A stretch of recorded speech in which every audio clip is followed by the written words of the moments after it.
আসসালামু আলাইকুম। Pets and গার্ডেনে আপনাদেরকে স্বাগতম। দেখতে পাচ্ছেন আমার লাউয়ের গাছ। তো অনেকগুলো ছোট ছোট লাউয়ের ফুল আসছে এবং ছোট লাউয়ের জালি এসেছে, বাট এই জালিগুলো টিকতেছে না। তো আজকে আমি একটা স্প্রে করব, দেখা যাক যে আমি জালিগুলো টেকাতে পারি কি না। দেখতে পাচ্ছেন প্রচুর পরিমাণে ছোট ছোট লাউয়ের জালি এসেছে এবং ফুল এসেছে, বাট কীটনাশক ব্যবহার না করার কারণে পোকার আক্রমণে এই জালিগুলো নষ্ট হয়ে যাচ্ছে, অর্থাৎ পচে যাচ্ছে।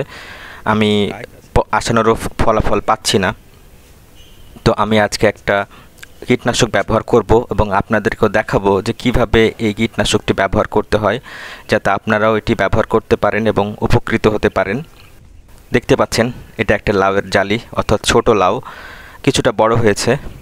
এই যে দেখতে পাচ্ছেন, এই যে এটা হচ্ছে কীটনাশক ব্লেকিং, এটাই আমি আজকে ইউজ করব। তো আমি কীটনাশকের মাথাটা কেটে নিয়েছি। এবার আমি একটি 2 লিটারের বোতলে এই কীটনাশকটি ঢেলে নেব, অর্থাৎ এই কীটনাশকটি 2 লিটার পানিতে মিশিয়ে তারপর ইউজ করতে হবে। তো আমি 2 লিটারের একটা বোতলে কীটনাশকটি পুরোটুকু ঢেলে নিলাম। স্প্রে করার সময় অবশ্যই মুখমণ্ডল এবং মাথা আবৃত করে রাখবেন এবং ফুল হাতা শার্ট পরবেন, যাতে শরীরের কোনো অংশে স্প্রে না লাগে বা কীটনাশক না লাগে। এরপর আমি বোতলটি পানি দিয়ে ভর্তি করে নিলাম এবং বোতলের কিছুটা অংশ ফাঁকা রেখেছি, যাতে ওই কীটনাশকটি পানিতে সুন্দরভাবে মেশানো যায়। তারপর আমি হাত দিয়ে নাড়িয়ে কীটনাশকটিকে ভালোভাবে পানির সাথে মিশ্রিত করে নিলাম। আপনার এরকম একটি স্প্রে মেশিন কিনতে পাবেন, আর বোতল তো বাড়িতেই থাকে। স্প্রে মেশিনটির দাম 30 থেকে 40 টাকা নেবে, আপনারা কীটনাশকের দোকানেই কিনতে পাবেন। কীটনাশকটির দাম নেবে 20 থেকে 30 টাকা। এরপর ভালোভাবে বোতলটি ঝাঁকানোর পর তা এখন স্প্রে করার জন্য উপযোগী। দেখতে পাচ্ছেন আমি আস্তে আস্তে স্প্রে করে দিচ্ছি।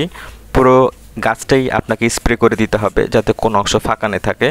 একবার স্প্রে করার কিছুদিন পরে আবারও স্প্রে করতে হবে, যাতে সম্পূর্ণরূপে কীটপতঙ্গ দমন করা যায়। এবং স্প্রে করার পর কোনো ধরনের ফসল সংগ্রহ বা পাতা সংগ্রহ করা যাবে না, কয়েকদিন পরে তা সংগ্রহ করতে হবে। তো ধন্যবাদ সবাইকে ভিডিওটি দেখার জন্য। আমার চ্যানেলটা অবশ্যই সাবস্ক্রাইব করে দেবেন এবং পাশে থাকা বেল আইকনটিতে ক্লিক করে দেবেন, যাতে আমি আরও আপনাদেরকে এরকম ভিডিও দিতে পারি।